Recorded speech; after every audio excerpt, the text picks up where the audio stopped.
So we move on to the last skill. It's called resourcing. So resourcing goes very well with tracking. By practicing resourcing, you get to actually see or touch what tracking really is. So what is resourcing? What is resourcing? So resourcing is a strength building skill using a resource. We'll get into that now.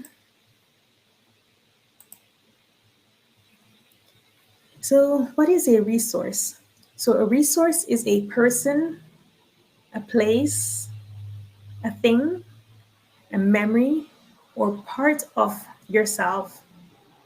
Anything that makes you feel calm, pleasant, peaceful, or resilient. A resource can be real or imagined. For example, a character in your favorite movie could be a resource. And it could be internal or external. So it can include your core values, your beliefs, as well as a positive character trait. It could also be a body strength that supports you or something that gives you meaning to your life. For example, it could be your honesty or compassion or your generosity. It could be your playfulness or stability.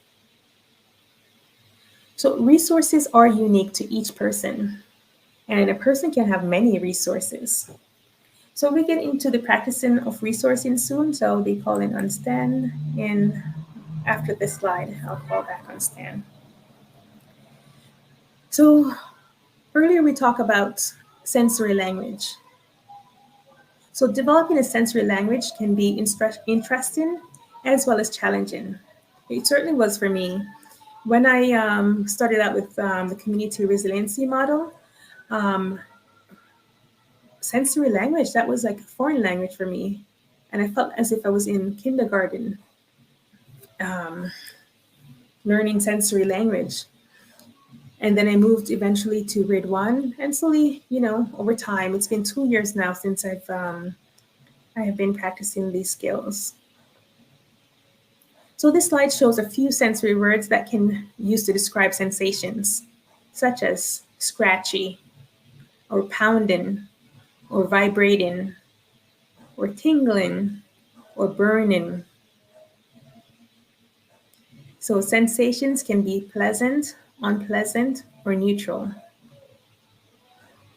So one of the best ways to learn how to develop your sensory vocabulary is to identify a personal resource and then noticing what's happening on the inside. And we have a chance to do it now. So Stan, are you ready? Yes. Okay, so I'll bring Stan back on.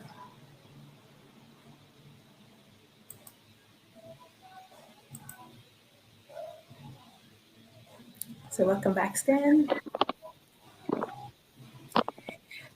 So I'll be guiding you with practice. Yeah, there's a little bit of echo. I'm not sure exactly why. I can hear an echo. Do you have 2 devices on, my friends? No. Okay. All right, we'll just carry on. So I'll be guiding you in this practice. So I invite you now, Stan, to get comfortable. You could be lying down or not. Enough. It's up to you. And if you fall asleep, it's completely normal and natural. Okay. So as you get comfortable, you may close your eyes. And if you're open, just soften your gaze.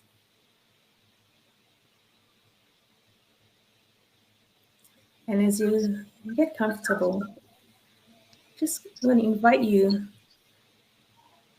to find out for yourself. And you just bring this to mind. You don't need to say it out. What gives you calm or peace? What gives you strength and or joy in your life? We're identifying your resource. And your resource could be a friend, a place, stuffed animals, or a pet. Or it could be an activity, sports, movie. The resource could be a place or memory of an experience. Could be real or imaginary.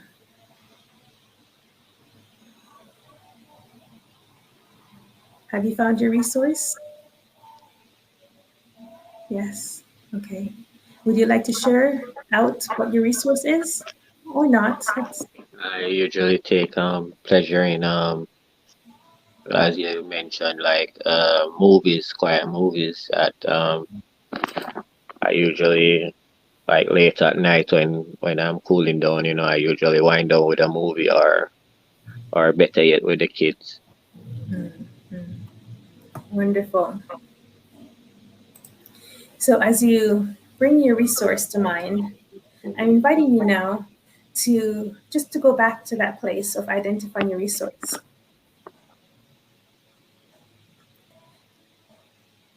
and notice what's happening on the inside as you bring your resource to mind. Calming. Okay. Just stay with that. Is it showing up somewhere in the body? I tell, yeah, more. I feel it more like in the chest area. Okay. Is it pleasant, unpleasant, or neutral? Pleasant. Okay. When you stay there, you can close your eyes or keep them open, but you want to go to that area that feels pleasant and you stay there just for a little bit.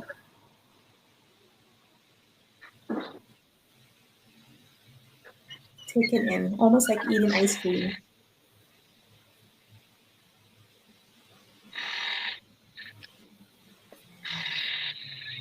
So I'll now invite you, when you're ready, if you could Hmm. share three things about your resource that pleases you. What is it about watching that movie that pleases you?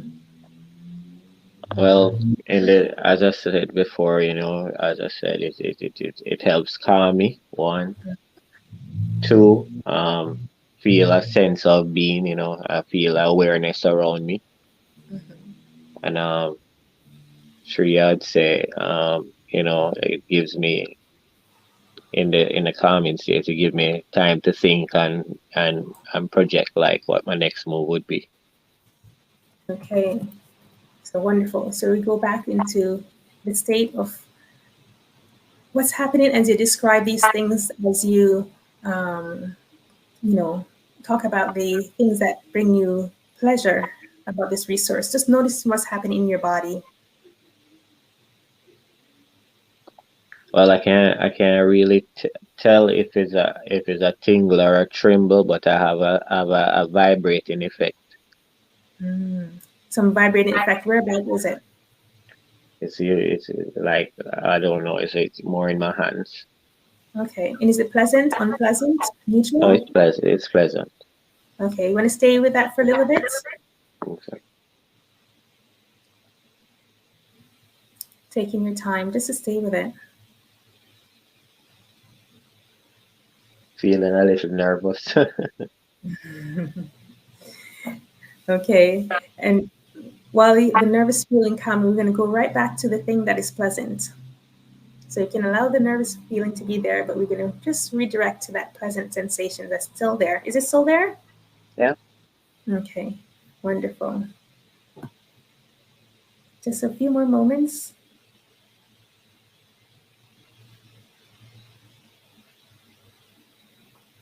Okay, so as we come to the end of the practice of resourcing, I just want you to just do a scan of your body, just to take note of anything that has shifted, have changed since we began. Take note of your breath, your heart, your muscle relaxation. Hmm. Do you notice any new feelings, new thoughts, or meaning emerging? Well, well, no, that you mentioned, because my eyes were closed. I actually came out. I'm feeling a lot. Well, not as nervous as more, but I'm completely relaxed as is right now. Um, as I said before, I was having the tremors or whatever, the tingling in the hands, but because of the loosening of the muscles, everything has calmed down completely. Mm, wonderful, wonderful. I'm actually So in a calming state. I see what you mean about the sleep. okay, so you're feeling a little bit sleepy. Right. Okay, wonderful. That means that you're entering the parasympathetic state in the I rest and see. digest. So this Okay. is good news on your Sunday evening for resting, right? Definitely. Wonderful. Good. Thank you so much, Stan, for being our brave volunteer for today's live stream. So we can Okay. have a taste of what it is to want to be guided through some practice, because Hmm. we can work with each other one on one. If someone is having some distress, we can do a Right. guide like that to help them come back down to that calm, rest and digest, and maybe go to sleep. Yeah, yeah. I see what you mean. Yeah, so thank you so much, Stan. I really appreciate you. Okay, no problem. So, folks, we're coming to an end soon.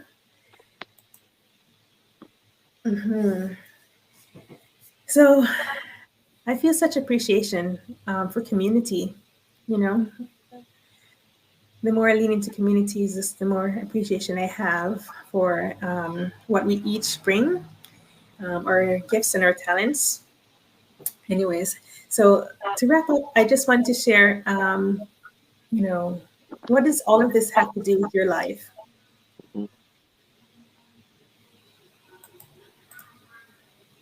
Sorry, Stan, I forgot to take you back into the studio. Yeah, so what does all of this have to do with your life? The information and practice we just did, what does that have to do with your life? It's about cultivating well being in body and mind. It's about quality of life. And it's also about choice. When we learn to discern the difference between sensations of distress and well being, as you can see with Stan, he identified some sensations of well being through those trembling or tingling sensations in his hands. Then he has a choice. He can choose to stay with that, as I guided him to stay with it for a bit. And staying with these sensations a bit helps calm, communicate safety to the nervous system, and calms the nervous system. So we can choose, oh, I am stressed out right now. I'm going to practice some skills to help calm my nervous system, to help calm me down. So when we begin to have choice of what to pay attention to, we have greater freedom without having to turn to substances to feel good.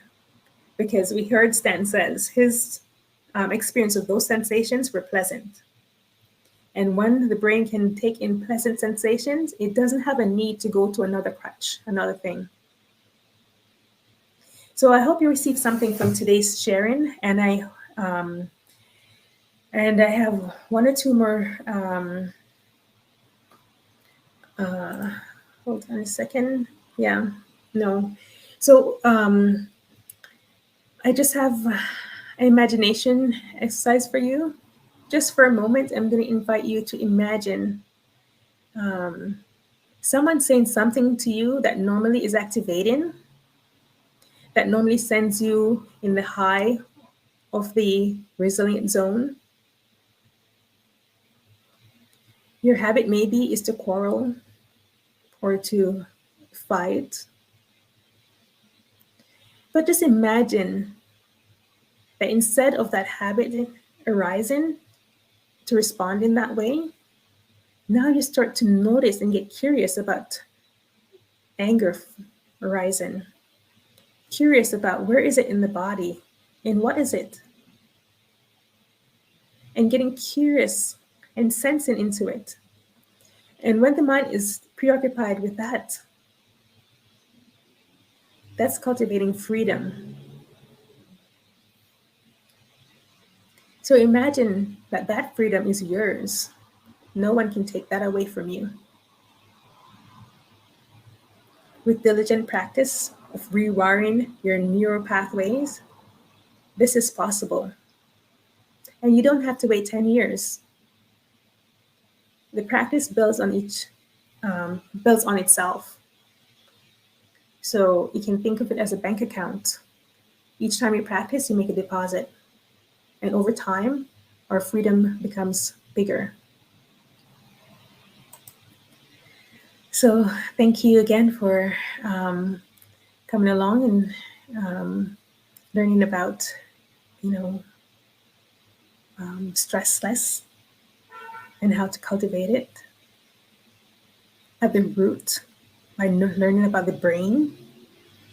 If you'd like to continue, you can visit the iChill app. You can download the iChill app on your phone, and the resource, the skills are there. So what we practiced today, tracking and resourcing, are both on the iChill app, so you can use it. And then, of course, there are many people out there that teaches about nervous system and trauma. So we have Irene Lyon. She was a great resource for me at one point, and still. Peter Levine, Dr. Gabor Mate, Dan Siegel, I just mentioned. There is a YouTube video he does where he does the hand model. And again, on my YouTube channel, there is a playlist called A Pause in Nature. And the pause in nature is really mini pauses where you can put on, and some of them have different sounds, whether it be the ocean or a river or birds. And it's helped to help calm the system. So you may want to explore that to see if that works for you. And they're free online meditation community. And if you're interested in those community, please. Hi, Ralston, welcome. I see you. And I want to also thank you for joining us and being here with us. Ralston offered a beautiful poem last week. You may see it on part 1. 2 beautiful poems. Yeah, so please do reach out to me by direct message on IG or email. There's email on the About section of the YouTube channel. You can send me an email if you have any questions or anything comes up in your practice. And I have some exciting news. Next week, actually not next week, sorry, get too excited. So in 3 weeks' time, I'll have Sister Peace come on with me. And you get to, and she'll talk about a bit about her life and share some concrete things in terms of stressless, in terms of cultivating peace and well-being in the body, the art of living a happy life. And Sister Peace is a nun in the Plum Village tradition. She's a Dharma teacher, and she's African-American. She's from the DC area, and she has been a nun now for 12 years. So she's going to come on and share and with us, reason with us. And if you have questions, and it's almost like, you can have a consultation. If you have questions for a nun in terms of managing, handling stress, please do come and be with us as we reason and as we take questions from whoever would like to ask questions. So it will be more informal time next time. So we'll end now with a quote from our beloved late Zen master, Thich Nhat Hanh. He still lives inside my heart. So letting go gives us freedom. And freedom is the only condition for happiness. If in our heart we are still clinging to anything, anger, anxiety, or possession, we cannot be free. So I'll read that one more time. Letting go gives us freedom, and freedom is the only condition for happiness. If in our heart we are still clinging to anything, anger, anxiety, or possessions, we cannot be free. So this is our beloved late teacher, Thich Nhat Hanh, who wrote in his book, The Heart of the Buddha's Teaching, Transforming Suffering into Peace, Joy, and Liberation. Yes. So, dear folks, Ralston, thank you so much for adding those two additional resources, the Insight Timer as well as Headspace, another great online meditation resource. Wonderful. So there's a lot out there to support us. The question is, are we ready? Is it our time? Do we want this? Yes, Ralston. Very, thank you. Powerful, beautiful, yes. Very simple Zen master, very deep. So to end, I want to share a story with you. It's a Zen story. So there's this man who was riding on a horse, riding through this village, and the horse is just going high speed, just going through the village.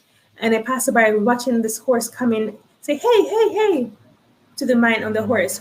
"Where are you going? Why the rush?" The man look at the passerby and says, "I don't know, ask the horse." He doesn't know where he's going. The horse knows. So the horses are habit energy. And our habit energy can drag us along. And or the one, or we're just being dragged along by this habit energy, the horse. So Slow Down Sunday is a time to have a little bit of pause where we can take time to reflect, to get more information about our well-being. You know, it's a time to slow down, and in slowing down, we can cultivate that freedom that Thich Nhat Hanh talked about. So thank you so much for your time. I would like to thank Stan for coming. Thank you, Ralston, for being on. I'll maybe invite you again for another poem next time. So be well, everyone, and be well. Thank you, Stan. Bye.